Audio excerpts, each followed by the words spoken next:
శుక్లాంబరధరం విష్ణుం శశివర్ణం చతుర్భుజం ప్రసన్నవదనం ధ్యాయేత్ సర్వవిఘ్నోపశాంతయే అని స్వామివారి నమస్కారం చేసుకుని మన పోతన భాగవతంలో 4వ స్కందంలో ఉన్నాము. దక్షుడి యజ్ఞం గురించి చూసుకుంటూ వెళ్తూ ఉన్నాము. దక్షుడు యజ్ఞం చేసుకుంటూ అల్లుడి మీద అలిగి పిలవలేదు. అయితే కూతురు వెళ్ళాలని చాలా ఆశపడ్డది. భర్తను అడిగింది, ఆయన వద్దన్నాడు. ఆమె చాలా తల్లడిల్లిపోయింది. అయినా కూడా మోహం చెంది ఆమె వెళ్ళింది. అక్కడ ఆమెకు సరిగ్గా పలకరింపులు లేకపోయేసరికి చిన్నబుచ్చుకున్నది. కోపంతో తండ్రితో మాట్లాడుతూ ఉన్న విషయాలు మనము చూస్తూ ఉన్నాము. అప్పుడేం జరిగిందంటే, ఆమె వాళ్ళ నాన్నతో ఏమంటున్నదంటే, అనయంబు శివాయను అక్షరద్వయము అర్తి వాక్కున పలుక భావమున తలుప సర్వజీవుల పాప సంఘముల్ చెడును. అట్టి మహితాత్మునందు అమంగళుండవగు నీవు విద్వేషివగుట కాశ్చర్యంబునందెదను.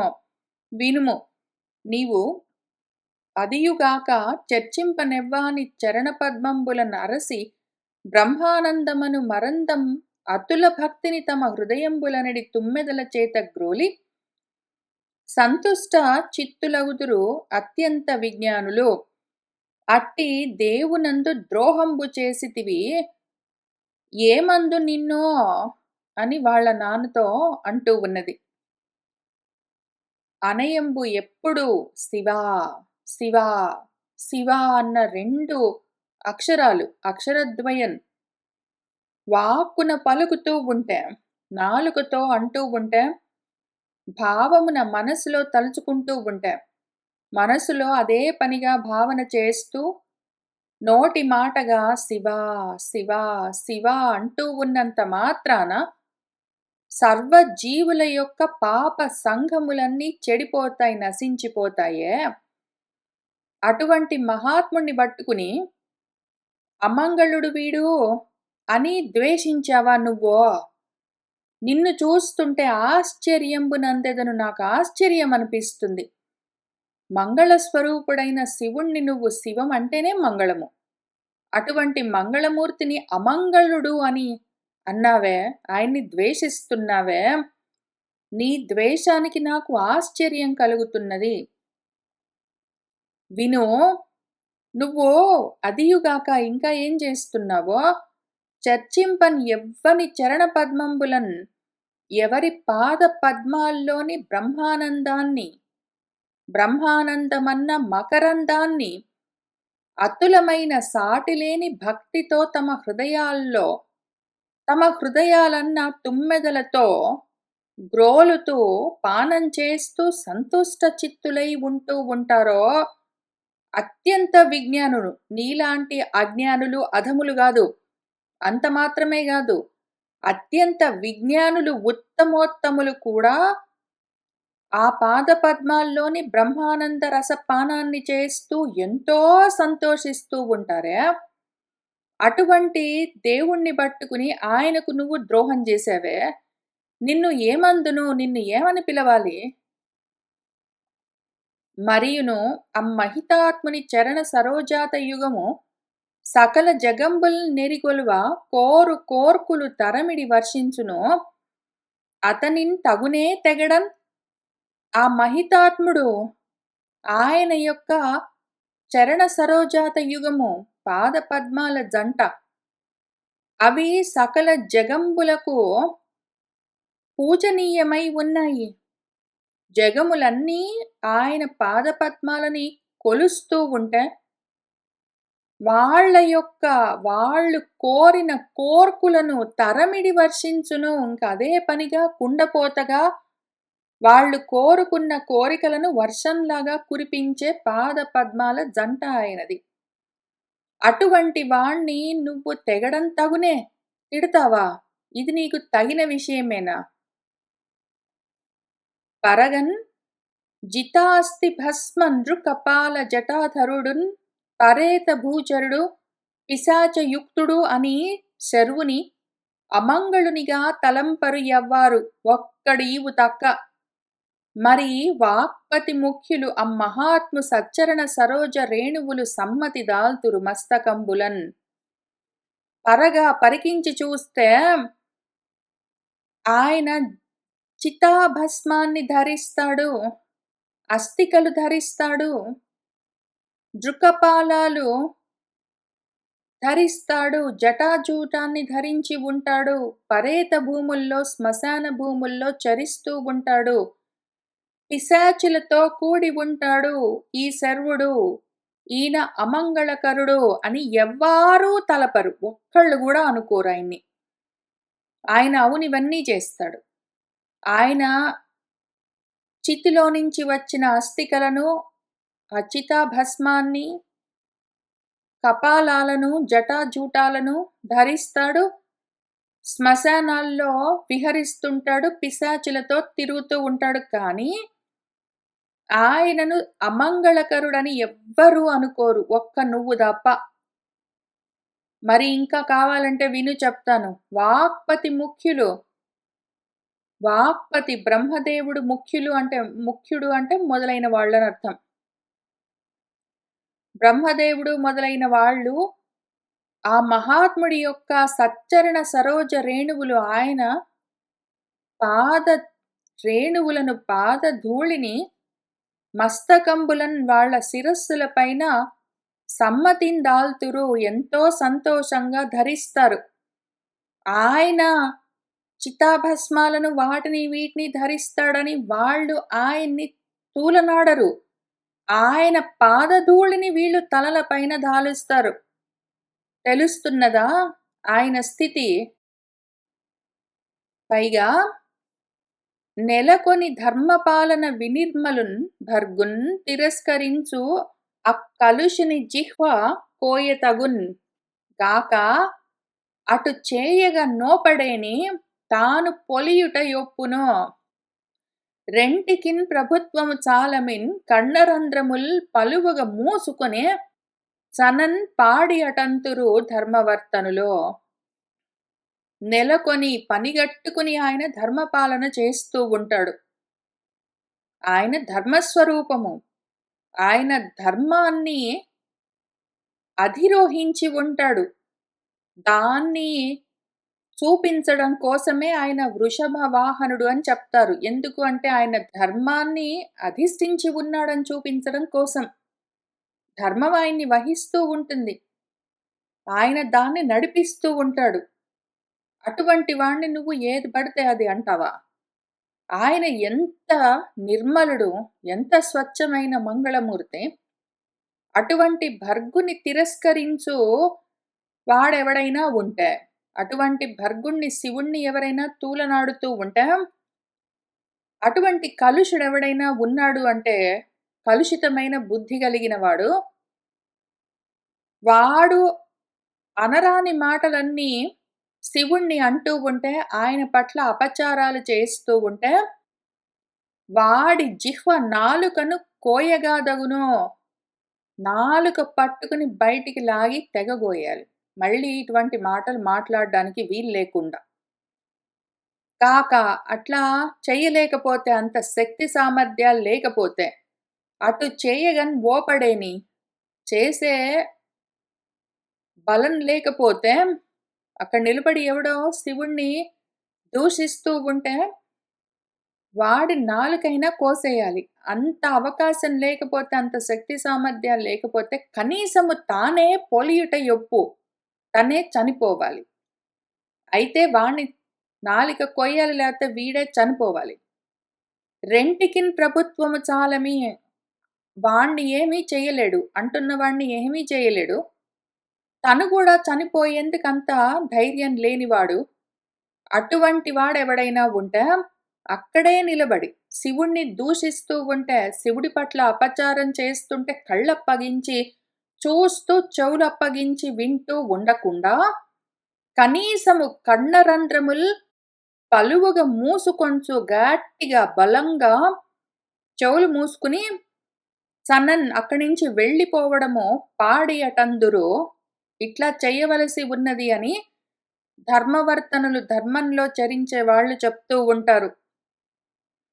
ఈ విధంగా దైవ దూషణ జరుగుతూ ఉన్న ప్రదేశంలో ఉన్నవాడికి 3 మార్గాలుంటాయి. 1 దూషిస్తున్న వాడిని ఏమైనా చేయడం. 2 తనని ఏమైనా చేసుకోవడం. 3 అక్కడి నుంచి వెళ్ళిపోవడం. ఈ మూడిట్లో నేనొకటి ఏదైనా చూసుకొని చేస్తాను. అది గావున అందుకని. జనుడు అజ్ఞానమునన్ భుజించిన జుగుప్సంబైన అన్నంబు సయ్యన వెళ్ళించి పవిత్రుడైన గతి దుష్టాత్ముండవై ఈశ్వరున్ ఘనున్ నిందించినన్ నీ తనూభవయనంగా ఓర్వనో ఈ హేయభాజనమైనట్టి శరీరమున్ విడిచి భాస్వత్శుద్ధిపాటిల్లెదన్ అన్నది.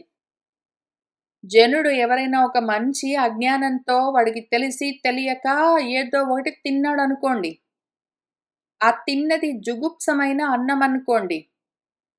అది వాడికి హితం కలిగించేది కాదనుకోండి. అప్పుడేం చేస్తాడు వాడు సయ్యన దాన్ని వెళ్ళించి, దాన్ని వెళ్ళగక్కుతాడు. అటువంటి అన్నాన్ని విషాన్నమో ఏదో ఒకటి కలుషితమైన అన్నాన్ని ఒకవేళ తెలియక తింటే వాడేం చేస్తాడు బలవంతంగానైనా సరే ఆ కడుపులోని అన్నాన్ని కక్కేస్తాడు. ఆ రకంగా చేస్తేనే కడుపు క్లెన్సింగ్ అవుతుంది, శుద్ధమవుతుంది. కడుపు క్లీన్ అవ్వకపోతే వాడు తిన్న అశుద్ధమైన అన్నము వాడికి చాలా హాని కలిగిస్తుంది. కాబట్టి అతి దుష్టాత్ముడవై ఉన్నావు నువ్వు.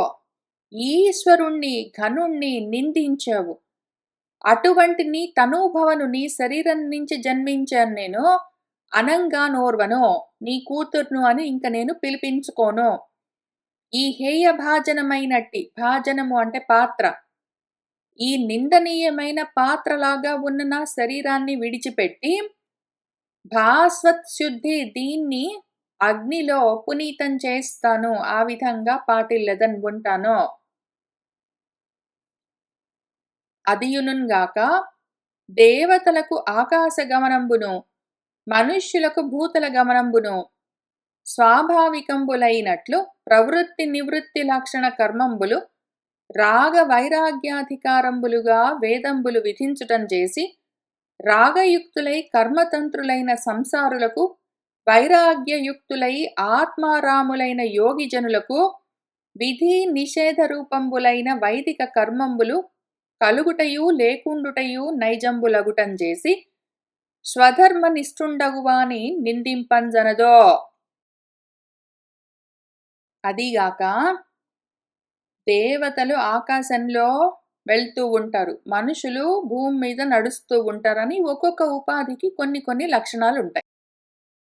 ఈ విధంగా స్వాభావికమైన ఏ వృత్తులుంటాయో అటువంటివే మళ్ళీ ప్రవృత్తి నివృత్తి లక్షణ కర్మలుగా కూడా ఉంటాయి. ఇప్పుడు ప్రవృత్తి అని ఒక ప్రపంచ మార్గం ఉంటుంది. నివృత్తి అని ప్రపంచానికి వ్యతిరేకంగా ఆత్మ వైపుకు వెళ్ళే మార్గం ఉంటుంది.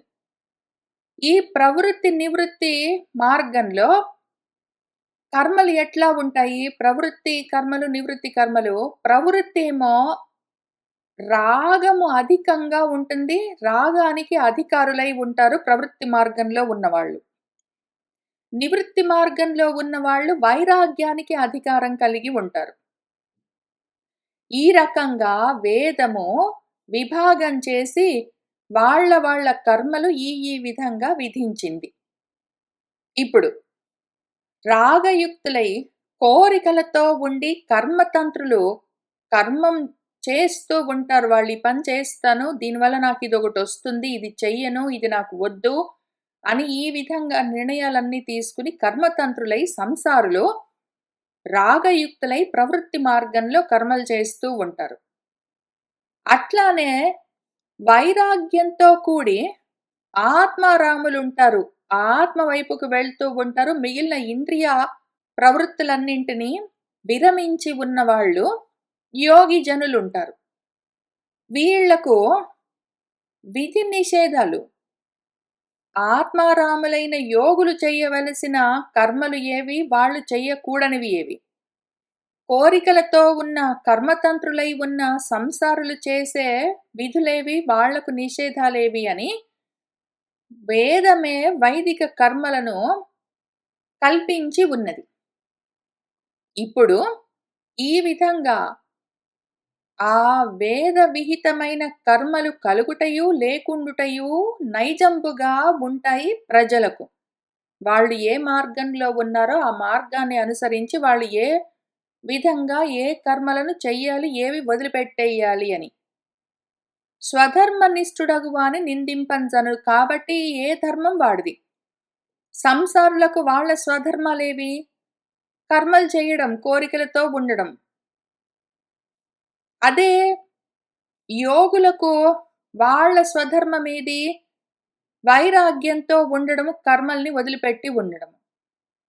ఎవరి ధర్మాన్ని వాళ్ళు, ప్రవృత్తి మార్గంలో ఉన్నవాళ్ళు వాళ్ళ ధర్మాన్ని అనుసరిస్తారు. నివృత్తి మార్గంలో ఉన్నవాళ్ళు వాళ్ళ ధర్మాన్ని అనుసరిస్తారు. ఒక ధర్మంలో ఉన్నవాళ్ళు ఇంకొకళ్ళని నిందింపడం సనదు, చెయ్యరాదు. ఆ ఉభయ కర్మ శూన్యుండు బ్రహ్మభూతుడు అయిన సదాశివుని క్రియాశూన్యుడు అని నిందించుట పాపంబగునో. ఈ ప్రవృత్తి నివృత్తి అన్నది లోకంలోని ప్రజలకు వేదము విధించిన పద్ధతులు. అయితే పరమాత్మకు ప్రవృత్తి లేదు, నివృత్తి లేదు. ఈ ఉభయ కర్మలతో శూన్యుడై ఉంటాడు. ఆయన రెండిటికి సంబంధం లేకుండా ఉంటాడు. మామూలు మనుషులకు ప్రవృత్తి మార్గమో నివృత్తి మార్గమో ఉంటుంది. వాళ్ళు ఏవో ఒక కర్మలు రాగంతో కూడో వైరాగ్యంతో కూడో చేస్తూ ఉంటారు. అయితే బ్రహ్మభూతుడైన సదాశివుడికి ఉభయ కర్మలు లేవు, ప్రవృత్తి లేదు, నివృత్తి లేదు. అటువంటి వాణ్ణి పట్టుకుని పని పాట లేనివాడు అని నిందిస్తావా? క్రియాశూన్యుడు అని. నీకేం తెలుసు ఆయన గురించి? నువ్వెక్కడున్నావు? రాగంతో సంసారివై ఉన్నావు, కర్మలు చేస్తూ కోరికలతో ఉన్నావు. నీకు వైరాగ్యంతో కూడి ఉండడమే తెలియదు. రాగ వైరాగ్యాలని రెండింటిని దాటి ఉన్న స్థితి నీకేం అర్థమయ్యిందని నువ్వు దూషిస్తున్నావు? తెలిసి మాట్లాడు. తెలియకుండా ఏదేదో అంటే ఉపయోగం లేదు. తండ్రి సంకల్పమాత్ర ప్రభవంబులగుటం చేసి మహాయోగి జన సేవ్యంబులైన అస్మదీయంబులగు అణిమాది అష్టైశ్వర్యంబులు నీకు సంభవింపవో. మేమొకవేళ సంకల్పించినంత మాత్రాన మహాయోగి జనులే సేవించే రకరకాల అణిమ ఆది అష్టైశ్వర్యాలు మాకు ప్రభవిస్తాయి. మేము సంకల్ప మాత్రం చేతనే వాటిని సృష్టించగలము. నువ్వు చెయ్యగలవా? అవి నీకు సంభవింపవు. నువ్వు కష్టపడి ఎన్ని కర్మతంత్రాలు చేసుకుంటూ, ఎన్ని కోరికలతో ఉండి, ఎంత ప్రవృత్తి మార్గంలో ఉండి, ఎన్ని ప్రయత్నాలు చేసుకుని నువ్వు కర్మలు చేసినా కూడా మేము అంత ప్రయత్నం ఏమీ చేయవలసిన అవసరం లేదు. సంకల్ప మాత్రంగా వాటన్నింటినీ సృష్టించగలము. మేము సృష్టించుకోగలిగిన లాంటి ఐశ్వర్యాలను నువ్వు పొందగలవా? ఏమి తెలిసి మాట్లాడుతున్నావు మా గురించి నువ్వు? భవదీయంబులగు ఐశ్వర్యంబులు ధూమ మార్గ ప్రవృత్తులై యాగాన్న భోక్తలైన వారి చేత యజ్ఞశాల ఎందే చాలా నుతింపన్బడి ఉండును.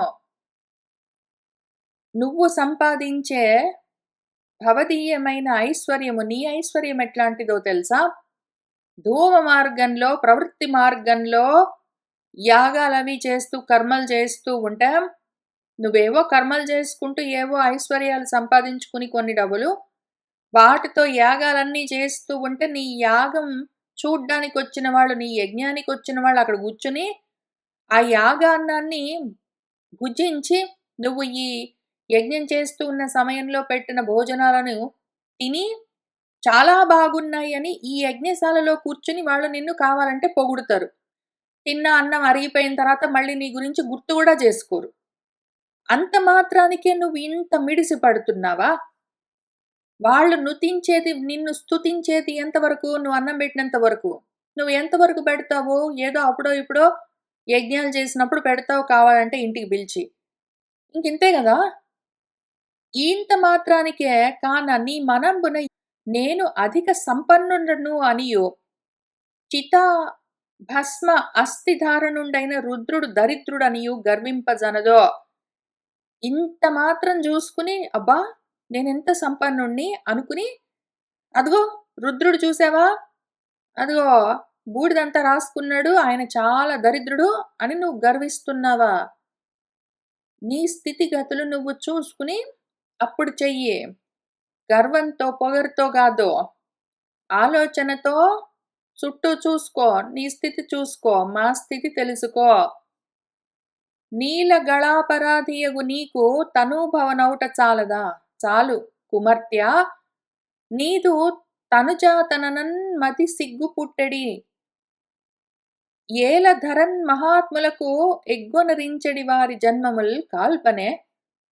తలంప జనక కుటిలాత్మక ఎన్ని చూడగన్ నీలగరుడు నీలకంఠుడి పట్ల అపరాధం చేసిన నీకు తనూభవను నీకు కన్న కూతుర్ని అవ్వడము చాలదా ఇంక? ఇంక చాలు. ఇంక చాలు. నీకు కూతుర్నయ్యానింకా ఇటువంటి దుస్థితి తెచ్చుకున్నాను. ఓ కుమార్తె! నీదు తనూజాతననన్ నీ తనువున జన్మించాను, నీకు కూతుర్నై ఉన్నాను అని అనుకోవడానికే మది సిగ్గు పుట్టెడి. నా మనసులో సిగ్గనిపిస్తున్నది నాకు. ఏల ఎందుకయ్యా ఈ భూమి మీద మహాత్ములకు ఎగ్గొనరించెడి వాళ్ళు, మహాత్ముల పట్ల అపరాధం చేసి వాళ్ళను బాధ పెట్టేవాళ్ళు ఈ భూమి మీద ఎందుకు పుట్టడం? ఎందుకు వాళ్ళు బ్రతకడం? వాళ్ళ జన్మలెందుకు? కాల్చడానికే. జనక ఓ కుటిలాత్మక, కుటిలమైన బుద్ధి కలిగిన వాడా, కుచ్చితపు బుద్ధి కలిగిన వాడా, ఎందుకు అటువంటి వాళ్ళ జీవితాలు, నీ వంటి వాళ్ళ జీవితాలు ఎందుకు? ఆలోచించి చూస్తే ఎన్ని చూస్తే పనకమాలిందని అనిపిస్తున్నది. నీలాంటి పనికి మాలిన వాడికి పుట్టాను నేను. నా జన్మ ఎందుకు వ్యర్థమనిపిస్తున్నది నాకు. వరవృషకేతనుండు భగవంతుడునైన హరుడు నన్ను ఆదర పరిహాస వాక్యముల దక్షతనుభవా అంచు పిల్వన్ నే పురపుర పొక్కుచున్ ముదమునొందక నర్మవచస్మితంబులన్ తొరగుదు. నీ తనూజనను దుఃఖము కంటెను చచ్చుట ఓ పగున్. వర శ్రేష్టమైన వృషకేతనుడు ధర్మమే ఆయన చిహ్నము. అటువంటి స్వరూపమైనది ఆ భగవంతుడు, ఆ హరుడు. ఆయన నన్ను ఎప్పుడైనా ఆదరంతో, పరిహాసంతో, నవ్వుతూ, పలకరిస్తూ, మాట్లాడుతూ దాక్షాయణి అని పిలిస్తే, దక్షుడికి పుట్టినదానా అంటే ఇంక వెంటనే నువ్వు గుర్తుకొచ్చి, నేను నీ వంటి వాడికి పుట్టాను గదా అన్న దిగులుతో, దుఃఖంతో పొర పొర పొక్కుచున్ ఇంకా గొల్లుమని ఏడుస్తూ, ఏమాత్రం ముదము లేక ఆయన సంతోషంగా, ప్రేమగా పిలిస్తే కూడా, నేను ఆ పిలుపుకు కూడా ఇంకా సంతోషించలేను. నర్మంగా, మృదువుగా మాట్లాడ్డము, నవ్వడము ఇటువంటివన్నీ ఇంక తొరగుదు లేకుండా పోతాను. ఆయన ఎప్పుడైనా నాతో కబుర్లు చెప్తూ ఉంటే, సంతోషంగా ఆయనతో మాట్లాడుతూ ఉన్న సమయంలో, ఆయన నవ్వుతూ నన్ను నీ కూతురని గుర్తు చేస్తే, వెంటనే ఇంక నవ్వులన్నీ, ఆ మాటలన్నీ మాయమైపోతాయి. ఇంక నాకు నవ్వులు లేవు. ఆయనతో ముద్దు ముద్దుగా మాట్లాడడమూ లేదు. వెంటనే ఇంక ఏడుపే మిగులుతుంది నాకు. నీ తనూజనను దుఃఖము కంటెను, నీకు పుట్టాను, నీ కూతుర్ను అన్న దుఃఖం కన్నా చచ్చిపోవడమే ఒప్పగున్. అదే నయము. నేనింక నీ కూతురుగా బ్రతికి ఉండను. అని ఇట్లు యజ్ఞసభా మధ్యంబునన్ ప్రతికూలుండగు దక్షునుద్దేశించి పలికి, కామక్రోధాది శత్రువిఘాతినియగు సతీదేవి ఉదన్ముఖియై జలంబుల నాచమనంబు చేసి శుచియై మౌనంబు ధరించి జితాసనయై భూమియందు ఆసీనయగుచు యోగ మార్గంబునంజేసి శరీర త్యాగంబు జేయంతలంచి అని ఈ విధంగా యజ్ఞసభ మధ్యలో తనకు ప్రతికూలంగా ఉన్నాడు. శత్రువులాగా నిలబడి ఉన్నాడు సొంత కన్న తండ్రి. అటువంటి దక్షుణ్ణి ఉద్దేశించి ఆమె ఈ విధంగా పలికి, కామక్రోధాలన్న శత్రువర్గాన్ని విఘాతం చేయగలిగినది. అటువంటి ఆ సతీదేవి ఉత్తర దిక్కుగా కూర్చుని జలంబులన్ ఆచమనంబు చేసి శుచియై మౌనాన్ని ధరించి ఆసన జయాన్ని సాధించి భూమిపైన ఆసీనయగుచు కూర్చుని యోగ మార్గంలో శరీర త్యాగంబు చేద్దామని ఆమె తలుచుకుని ఇంకా ఆ ప్రయత్నం మొదలుపెడుతూ ఉన్నది. వరుసన్ ప్రాణాపాన వాయు నిరోధంబు గావించి వానిన్ ఏకముగ నాభి తలంబున గూర్చి అంతటన్ ఉదానము దాకా నెగయించి బుద్ధితో హృదయ పద్మమున నిల్పి వానిన్ మెల్లన కంఠమార్గమునను మరి భ్రూమధ్యమున వహింపన్ చేసి శివాంగ్రి రాజీవ చింతనముచే నాతునిందక్క అన్యంబు చూడక అమ్మహాత్ముని అంకపీఠమునందు ఆదరంబున ఉండు దేహంబు దక్షువలని దోషంబునను విడువంగదలంచి తాల్చెన్ తనువున అనిల అగ్ని ధారణములు. వరుసగా ఆమె ముందు ఏ విధంగా ఒక్కొక్కటి విత్డ్రా చేస్తుందంటే,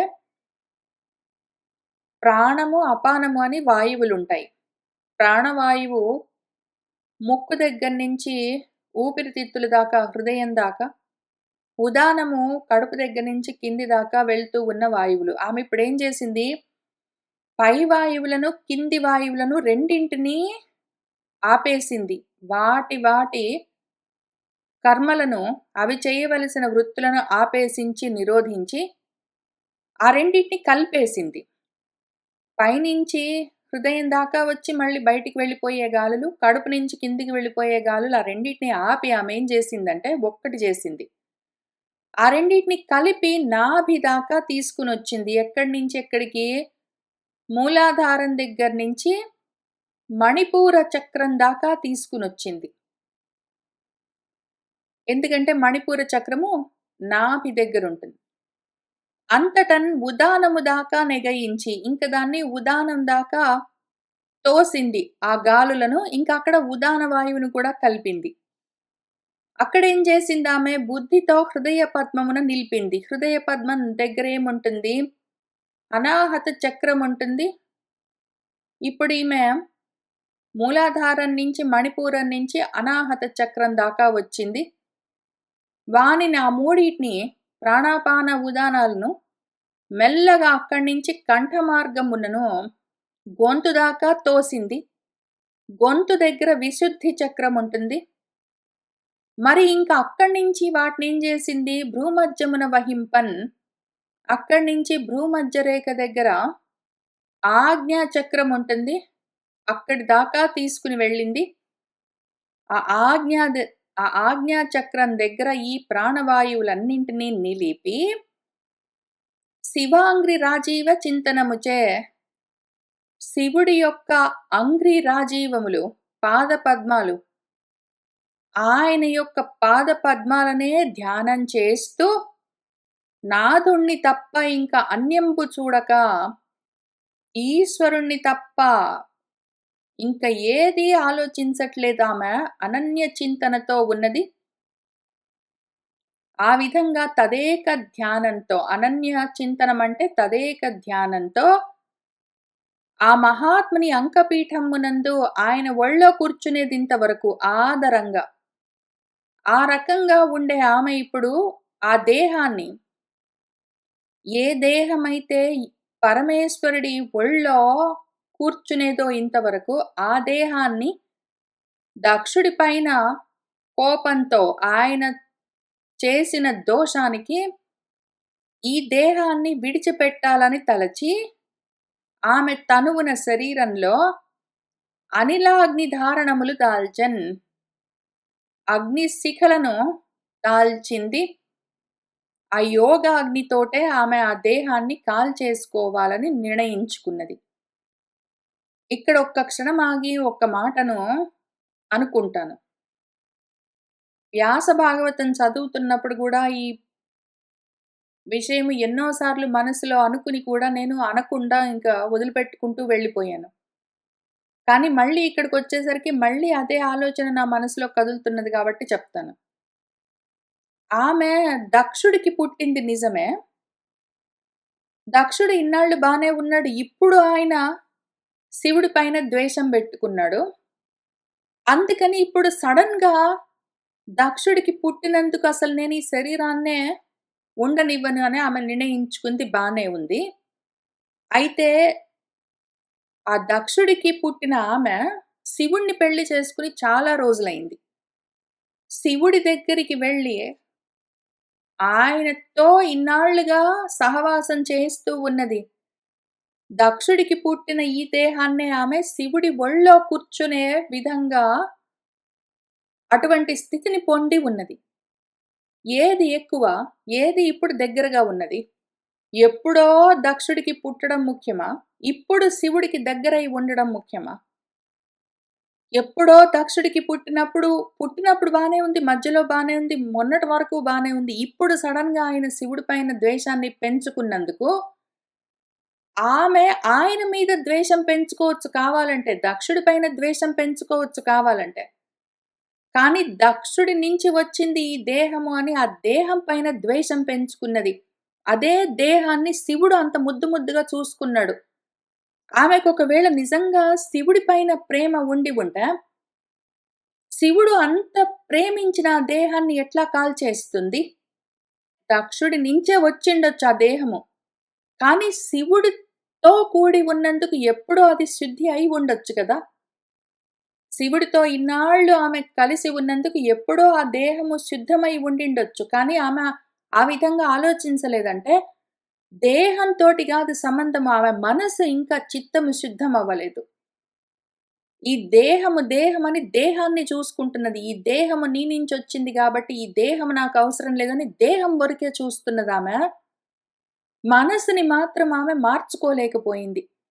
అక్కడి నుంచొచ్చిన దేహమని చూస్తుంది గానీ, ఎక్కడికి వెళ్ళింది ఆ దేహమని చూసుకోవట్లేదు. దక్షుడి నుంచి వచ్చింది దేహమంటుంది గానీ, ఏ అంకపీఠంలో కూర్చున్నదిన్నాళ్ళని చూసుకోవట్లేదామె. ఈ రకంగా అనాలోచితంగా ఆమె వ్యవహరిస్తూ ఉన్నది.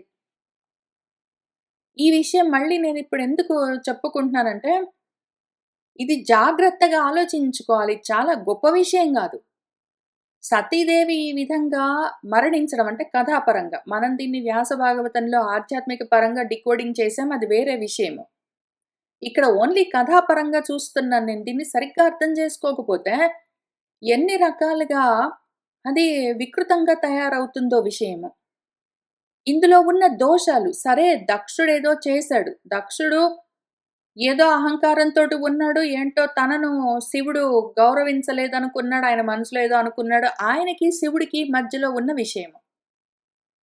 ఇప్పుడు వాళ్ళిద్దరూ గొడవ పడుతుంటే, నీకు కావాలంటే శివుణ్ణి ఇంత మాటలన్నాడు, అంత మాటలన్నాడు, అపరాధం చేశాడు, పట్టించుకోలేదు, ద్వేషించాడని ఒకవేళ నీకు దక్షుడి పైన కోపమొస్తే, దక్షుడి పైన కోపం రావాలి. దక్షుడి నుంచి వచ్చిన ఈ దేహమని దేహాన్ని చూసుకుని, దేహం పైన ద్వేషం పెంచుకుని, దాన్ని అన్యాయంగా కాల్చేస్తున్నావు. ఆ దేహాన్నే గదా శివుడు ఒళ్ళో కూర్చోబెట్టుకున్నాడు. ఆయన మీద నీకంత మాత్రం గౌరవం లేదు. ఆయనకు నువ్వు ఇంత మాత్రం ఇచ్చే విలువ లేదు. ఒకవేళ నిజంగానే దక్షుడి మీద అంత కోపమొచ్చుంటే శివుడు, ఎప్పుడో ఒళ్ళో కూర్చోబెట్టుకోవడం, పక్కనే కూర్చోబెట్టుకోవడం, ముద్దు ముద్దుగా చూసుకోవడం, లాలించడం అవన్నీ మానేసేవాడు గదా! ఆయనెందుకు చేయలేదు? ఆయన దేహాన్ని చూడట్లేదు. నిన్ను చూస్తున్నాడు.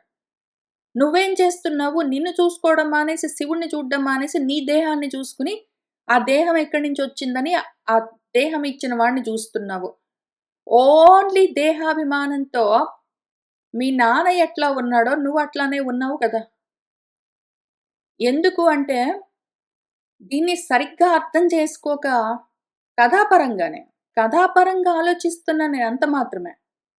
ఆమె దేహం మాత్రం చూసుకుంటున్నది.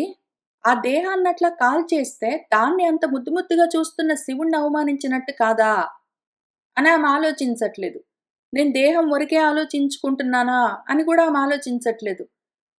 నేను మూర్ఖురాలిని, అజ్ఞానురాలిని, మూఢాత్మననే ఆమె ఆల్రెడీ శివుడికి చెప్పింది గాబట్టి, ఇంకా ఆమెకు ఆ విషయం తెలీదని అనుకోవడానికి గూడా లేదు. ఆమె అజ్ఞానంతోటున్నాను, మోహంతోటున్నాను. నీ గొప్పతనం నాకు తెలియట్లేదని గూడా చెప్పిందామె. అటువంటి స్థితిలో ఉన్నది సతీదేవి. ఈ సతీదేవి పార్వతీదేవి గాదు. పార్వతీదేవి మళ్ళీ తర్వాత వస్తుంది. ఇక్కడ ఉన్నది సతీదేవి. అయితే ఈ సతీదేవిని సరిగ్గా అర్థం చేసుకోక సినిమాల్లో గూడా విచిత్రంగా తీస్తూ ఉంటారు. నేను నిన్ననే మా అమ్మ కోసము టీవీలో పాత సినిమాలని పెట్టినప్పుడు అందులో ఒకటేదో 'గుణసుందరి కథ' అని ఒకటొచ్చింది. సరే అని మా అమ్మ ఏదో చూస్తానన్నదని పెట్టాను. నేను కొంసేపు అక్కడ కూర్చున్నాను. అందులో ఏముందంటే, అందులో ఒక రాజుగారుంటాడు. ఆయనకి భార్య ఉండదు. ముగ్గురు చిన్న పిల్లలుంటారు. కూతుర్లు. వాళ్ళనాయన చాలా ముద్దు ముద్దుగా పెంచుతారు. మూడో కూతురు గుణసుందరి. మొదటి కూతురు రూప సుందరో, రెండో కూతురు ఇంకేంటో సుందరో ఎవరో ఉంటారు. మూడో కూతురు ఈ గుణసుందరి. చిన్నప్పటి నుంచి ఈ మహాపతివ్రతల పుస్తకాలన్నీ చదివి, చదివి, చదివి, చదివి ఆమె అవే జీర్ణించుకునున్నది. అందులో ముఖ్యంగా సీతాదేవి వాళ్ళ కథలన్నీ ఉంటాయి. వాటితో పాటు ఈ సతీదేవి కథ గూడా ఉంటుంది. ఏ విధంగా సతీదేవి తన భర్తను తన తండ్రి నిందించాడు, దూషించాడు అని ఆమె దేహాన్ని త్యాగం చేసింది, ఆత్మహత్య చేసుకున్నది. భర్త ప్రత్యక్ష దైవము. భర్తనెవరైనా ఏమైనా అంటే మాత్రము ఊరుకోవడానికి వీల్లేదు. తండ్రైనా సరే ఎదిరించవలసిందే అని ఆమెకర్థమైంది ఇంతకీ ఈ కథలో. అప్పుడామేం చేస్తుందంటే వాళ్ళ నాన్న పాపము మళ్ళీ పెళ్లి చేసుకోలేదు. మిగిలిన పనులు గూడా అన్నీ పక్కన బెట్టి ఈ ముగ్గురు పిల్లల్ని పసివాళ్ళని చాలా అల్లారు ముద్దుగా పెంచుకుంటూ వచ్చాడు. ఒక 16 ఏళ్ళు అట్లా అయ్యేసరికి ఆయన పాపం ఈ ముగ్గురు కూతుర్లని అందరికి చూపిద్దామనుకుంటాడు. ఒక పెద్ద సభ తీరుస్తాడు. ఆ కొలువులో అందరికి పరిచయం ఆయనసలు యాక్చువల్‌గా నిజంగా ఆ రాజుగారు ఒక మంచి మాట అంటాడు గూడా. వాళ్ళొచ్చి అడుగుతారు, "భార్య చనిపోయింది గదా రాజుగారు! నువ్వు మళ్ళీ పెళ్లి జేసుకో. ఎందుకంటే వంశపారంపర్యంగా కొడుకుల నుంచి కొడుకులకొచ్చే రాజ్యం గదా! నీకు కొడుకులు లేరు. అందుకని పెళ్లి జేసుకో కొడుకు కోసం" అంటే, "కొడుకులకేనా రాజ్యము కూతుర్లకు కాదా? నా కూతుర్లు తర్వాత రాణులవుతారు. ఈ రాజ్యం వాళ్ళకే ఇస్తానని" చెప్తాడు. అంత ఫార్వర్డ్ థింకింగ్, అంత బ్యాలెన్స్డ్ సమంగా ఆలోచించే పుణ్యాత్ముడు ఆ తండ్రి. బాగా పెంచుకున్నాడు పాపం పిల్లల్ని. ఆ తర్వాతేమైందంటే, నేనంటే నా పిల్లలకి చాలా ఎక్కువ ప్రేమ అని అది ఆయన పాపం ఆ మీటింగ్‌లో, ఆ సభలో అందరికి చెప్పుకుంటూ ఉంటాడు. అయితే వాళ్ళు గూడా చెప్తే మేము విని సంతోషిస్తామని ఆ సభలో పాపం పౌరులంటే రాజు చెప్పమని అడుగుతాడు. పెద్ద కూతురు, రెండో కూతురు ఇద్దరు "అవును నాన్న, నువ్వంటే మాకు చాలా ప్రేమ. నువ్వు మమ్మల్ని ఎంతో ముద్దు ముద్దుగా పెంచావు" అని చెప్తారు. మూడో కూతురును ఈమెను చెప్పమంటే, నువ్వు పెంచావులే గానీ, నువ్వు నాకు తండ్రివి. నువ్వు కన్నావు కాబట్టి పెంచావు. నువ్వంటే నాకు ప్రేముంది. కానీ భార్యకెప్పుడైనా సరే, భర్త అంటేనే అత్యంత ప్రేమ ఉంటుంది. ఇంక భర్తని మించి ఇంకెవ్వరు లేరు" అని చెప్తుంది. అసలు నీకు పెళ్లి గూడా గాలేదు. రాను గూడా రాని భర్త గురించి నువ్వు ఇంత మాట్లాడుతున్నావు. నిన్ను పసెప్పటి నుంచి పాలు పోసి పెంచిన నన్ను ఇట్లా అంత ఎక్కువ ప్రేమేం లేదు. ఉందిలే నువ్వు కన్నావు పెంచావు గాబట్టి నువ్వంటే నాకు ప్రేముందిలే గానని పక్కన తీసి పెడుతున్నావు అని ఆయన చిన్నబుచ్చుకుంటాడు. ఆమె అదే వాదిస్తుందక్కడ నిలబడి. ఎందుకు అంటే అదిగో సతీదేవి కథ చదివాను నేను చిన్నప్పటి నుంచి. తండ్రినైనా సరే ఎదిరించాల్సిందే. భర్తే ముఖ్యము. భర్తే ముందు. ఆ భర్త తర్వాతే ఎవరైనా అని అట్లా చెప్పుకుంటూ వస్తుంది. ఇందులో 2 పెద్ద ప్రాబ్లమ్స్ కనిపించాయి నాకు. ఒకటేంటంటే పాపము అక్కడ తండ్రి చాలా మంచివాడు. ఆయన అన్యాయంగా దక్షుడిలాగా ఇట్లా దుర్మార్గంగా, గర్వంగా, అహంకారంతో ప్రవర్తించేవాడు గాదు. మామూలు మనిషి ఆయన పాపం. అటువంటి వాడిని ఎదిరించవలసిన అవసరం కూడా లేదు. రెండో విషయం ఏంటంటే ఇక్కడ దక్షుడు అల్లుడితో ఏదో గొడవలు పెట్టుకున్నాడు. అల్లుడి గురించి ఏంటో మనసు చిన్నబుచ్చుకున్నాడు. అక్కడసలు అది గూడా లేదు. ఆమెకు పెళ్లి గూడా గాలేదు. లేని భర్త గురించి మంచివాడైన తండ్రిని ఎదిరించాలని ఆమెకు ఈ సతీదేవి కథలో నుంచి అర్థమయింది అని జెప్తే నాకు ఎంత దుఃఖమొచ్చిందంటే, ఈ విధంగాన అర్థం చేసుకుంటున్నారు పురాణాలను. ఈ విధంగాన అర్థం చేసుకుంటున్నారు భాగవతంలోని కథలను. ఈ విధంగాన దాన్ని ఇంటర్‌ప్రెట్ చేసి రకరకాలుగా వ్యాఖ్యానించుకుంటూ ఉన్నారు అని. ఎంత బాధనిపించిందంటే, ఎందుకు అంటే అసలు ఇంత మాత్రమే గాదు. ఫస్ట్ ఆఫ్ ఆల్ ఆమెకి పెళ్లి కాలేదు. సెకండ్ ఆఫ్ ఆల్ వాళ్ళ నాన్న అంత దుర్మార్గుడు గాదు. ఇక్కడ దక్షుడు ఆల్రెడీ ఈమెకు పెళ్ళై ఉంటే అల్లుడితో ఏదో ద్వేషం బెట్టుకున్నాడు. అసలు దానికి దీనికి కనెక్షనే లేదు. ఇటువంటి వాటిని కలుపుకొని, అదిగో ఆ రకంగా తండ్రినైనా సరే ఎదిరించడమే పాతివ్రత్యం అని చూపించుకుంటూ రకరకాలుగా పాయిజన్ అంతా నింపారు గదా! అనుకున్నాను. ఇంకొక ముఖ్యమైన ప్రాబ్లమ్ నాకేంటంటే ఈ స్టోరీలో, ఆ గుణసుందరి కథ స్టోరీలో అసలక్కడ పెళ్లి గాలేదు, భర్త లేడు, ఏమీ లేదు. ఆమెకు 16 ఏళ్ళు అంతే చిన్నది. అంత మాత్రానికే అంత ముద్దుగా అల్లారు ముద్దుగా పెంచుకున్న తండ్రిని ధిక్కరించి మాట్లాడడము, లేని భర్తని ఇంకా పెళ్లి గాలేదేమీ లేదు. లేని భర్త గురించి ఏంటో మాట్లాడడం గొప్పగా, ఇదంతా పాతివ్రత్యమని బాగా ప్రొజెక్టింగ్ జేసి, బాగా పాయిజన్ అంతా ఎక్కిస్తున్నారు మన సొసైటీలోకి. అదే ఒకవేళ భర్త ఉన్నాడు. ఒక మగవాడున్నాడు. ఒక మగ పిల్లవాడున్నాడు. ఆ పిల్లవాడు నన్ను మీరు పెంచారు నిజమే. నన్ను మీరు కన్నారు, పెంచారు. అందుకని మీరంటే నాకు చాలా ప్రేమ ఉన్నది. అయితే నా భార్య నాకు చాలా ఎక్కువ. మీకన్నా గూడా నాకు నా భార్య చాలా ఎక్కువ. ఆమె తర్వాతే నాకెవరైనా అని ఒకవేళ ఆ పిల్లవాడంటే, ఇంక మొత్తము సమాజము, అందరూ మనుషులు మొత్తము ఆడిపోసుకుంటారు. దుమ్మెత్తి పోస్తారు. భార్య అంటే ఇంక నాకు చాలా ఇష్టము అని తల్లిదండ్రులని తక్కువ చేసి మాట్లాడుతున్నాడు. కని, పెంచి, విద్యాబుద్ధులు నేర్పించి ఇంతా చేసిన తల్లిదండ్రులని చులకన చేసి, భార్య అంటే నాకిష్టమని చెప్తున్నాడు అని బాగా నిందిస్తారు. అందరూ దూషిస్తారు. ఒకవేళ ఈమె ఈ గుణసుందరి ఈ రకంగా "నువ్వు కన్నావు గాబట్టి పెంచావు. అందుకని నువ్వంటే నాకు ప్రేమే గాని, నా భర్త తర్వాతే ఎవరైనా నాకు" అని ఆమె అన్నంత ధాటిగా ఒక మగ పిల్లవాడంటే, అట్లానే ఆహా! ఎంత పాతివ్రత్యమో ఈయనకి, అసలు నిజంగా భార్య పైన ఎంత ప్రేమ, ఇట్లానే ఉండాలి అని పాటలు గట్టి, సినిమాలు రాసి, గొప్పగా యాక్టింగ్ అంతా చేసి, ఆ సినిమాని 100 రోజులు ఆడేట్టు జేస్తారా? దుమ్మెత్తి పోస్తారా? ధర్మం అందరికి ఒకటే ఉండొద్దు. ఈ ఉన్న కథని సరిగ్గా అర్థం చేసుకోక, సరిగ్గా కాంప్రహెండ్ చేసుకోక, రీడింగ్ కాంప్రహెన్షన్ ఒకటి, అనలిటికల్ స్కిల్స్ ఒకటి 2 అంతంత మాత్రంగా ఉండడం వల్ల, ఈ సతీదేవి కథని ఎన్ని విధాలుగా విపరీతంగా అర్థం చేసుకొని, ఎన్ని రకాలుగా అనర్థాల పాలైపోయారో. దీనివల్లే గదా సతీ సహగమనాలు మొత్తం అంతా తయారై వచ్చినవి. చాలా దుఃఖమనిపిస్తుంది. ఎంత మంచి కథ చెప్పారు. అసలు ఎంత మంచి కథ చెప్తూ, ఎటువంటి ఆధ్యాత్మికమైన విషయాన్ని మనకందించాలని మన వ్యాసుల వారు ప్రయత్నం చేస్తూ వచ్చారు. దీన్ని మన వాళ్ళు ఎట్లా అర్థం చేసుకున్నారు అని చూస్తే దిగులనిపిస్తుంది. చాలా జాలనిపిస్తుంది. అసలు ఏమనిపిస్తుందో వీళ్ళందరిని చూస్తే నాకే అర్థం గావట్లేదు వాళ్ళ గురించి. సరే ఇంతకి ఇట్లా ఉంది పరిస్థితి. ఆయన ఒళ్ళో కూర్చోబెట్టుకున్న దేహాన్ని ఈమె కాల్చేయడానికి మరి ఈమెకెట్లా హక్కున్నదో ఏమో తెలియదు. నీ నుంచి వచ్చిన దేహం గాబట్టి కాల్చేస్తున్నానన్నది అది ఎక్కి కూర్చున్నది ఎటువంటి పీఠము? ఈమింతకి శివుడిని గౌరవించిందో, అగౌరవపరిచిందో ఆమెకే అర్థం గాకుండా ఉన్నది. సరే తర్వాతేం జరిగిందంటే, ఇట్లు ధరించి గతకల్మషంబైన దేహంబు గల సతీదేవి నిజయోగ సమాధి జనితంబైన వహ్నిచే తత్క్షణంబే దగ్ధమయ్యెనో అంతన్. ఈ రకంగా ఆమె శరీరంలో అనిలము, గాలి, అగ్ని రెండిటిని, శరీరంలోనే గాలిని, అగ్నిని రెండిటిని, వాయువును, అగ్నులను రెండింటిని బంధించింది. దాంతో గత కల్మషమైపోయింది ఆ దేహమంతా. గాలులతో, అగ్నులతో ఆ దేహాన్ని మొత్తం లోపల నుంచే పునీతం చేసుకున్నది.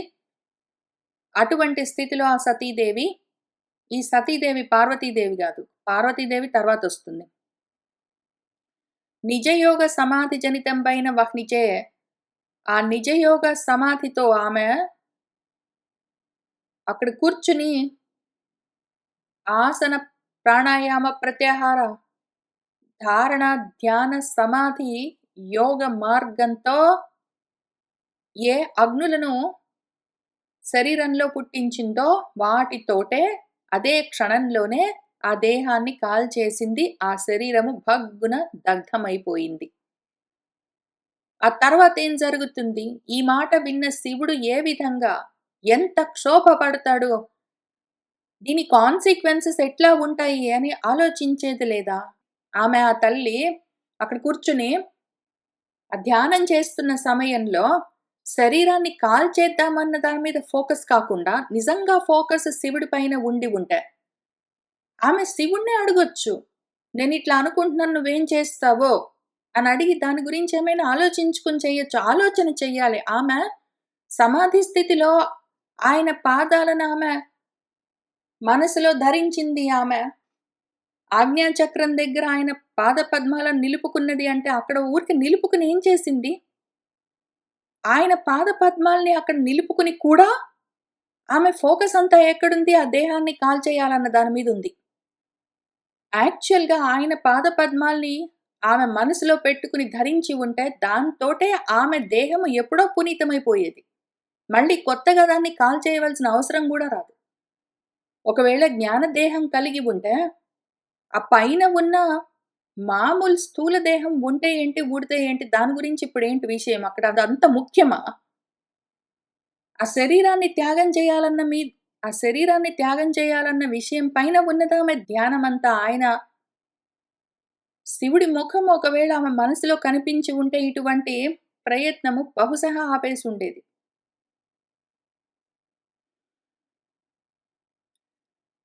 అది కనుగొని హాహాధ్వని వదలగా ఇట్లనిరి మానవులు త్రిదశులు, ఈ మదిరాక్షి అక్కటా దేహము వదిలెగదా దక్షుతోడి వైరము కథనన్నని అందరూ బాధపడ్డారు.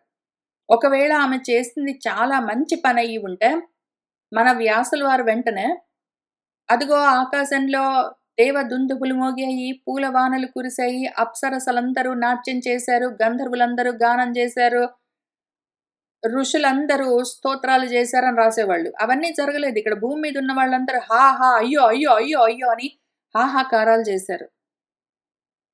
మనుషులందరూ. కనపడుతున్న మనుషులందరూ అయ్యో! అయ్యో! అయ్యో! అయ్యో! అని ప్రత్యక్షంగానే అన్నారు.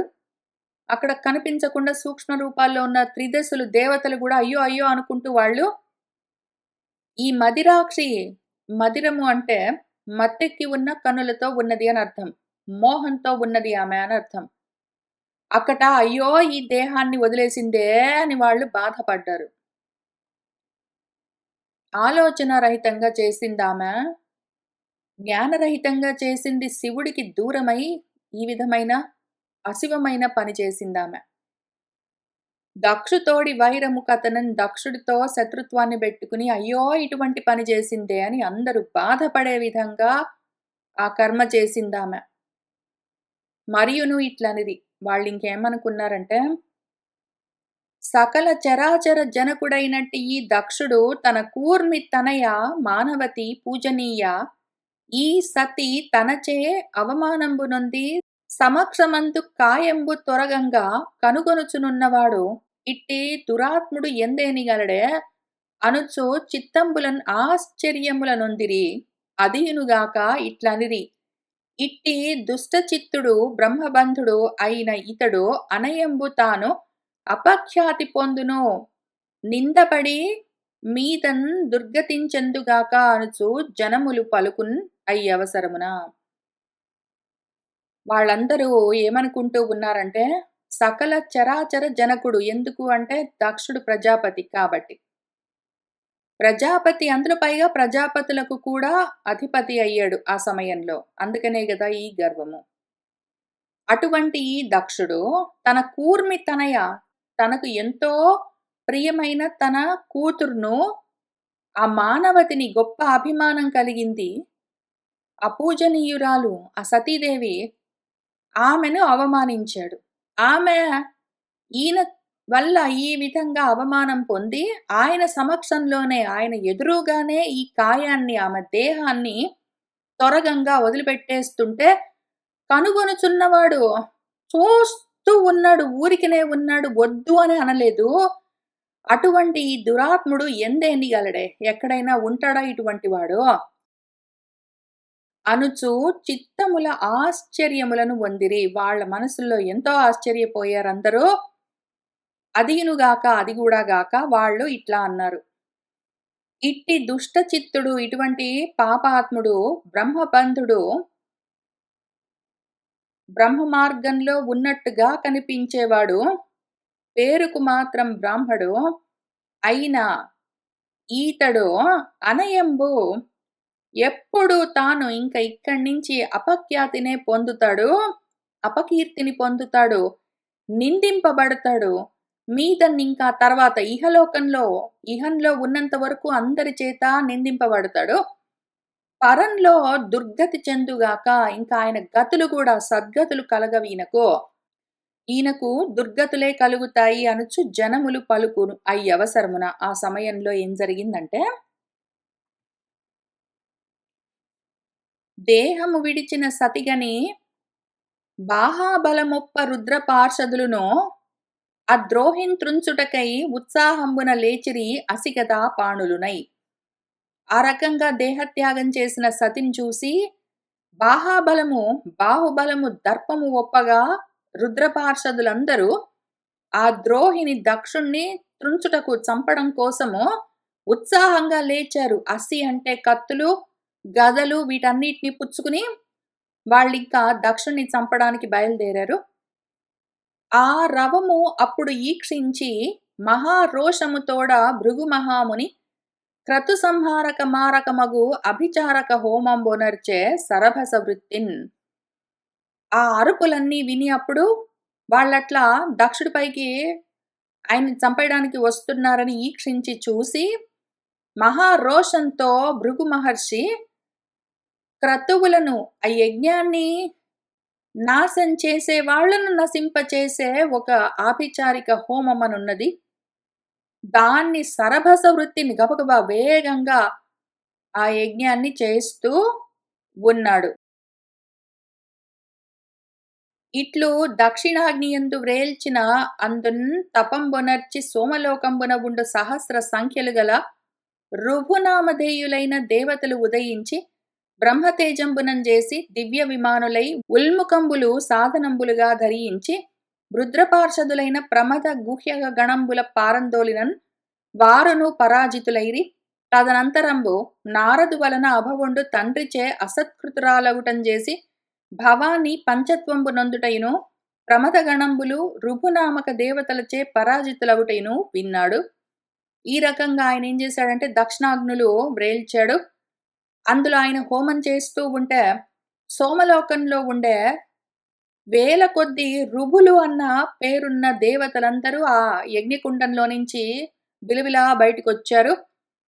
బ్రహ్మ తేజస్సులతో ఉన్నారు వాళ్ళు. దివ్యమైన విమానాల్లో వచ్చారు. ఉల్ముఖాలు వాళ్ళొచ్చింది ఎక్కడి నుంచి? మన యజ్ఞకుండంలో నుంచే వచ్చారు కాబట్టి ఉల్ముఖాలు అంటే రగులుతున్న కర్రలు, వాటినే ఆయుధాలుగా పట్టుకుని వచ్చారు. రుద్రపార్షదులు మన ప్రమద గణాలు, గుహ్యగ గణాలు వీళ్ళందరినీ ఆ కాలుతున్న కర్రలతోటే, రగులుతున్న కొరువులతోటే పారద్రోలారు. ఇంక మన రుద్రపార్షదులు పరాజితులై పారిపోయారు.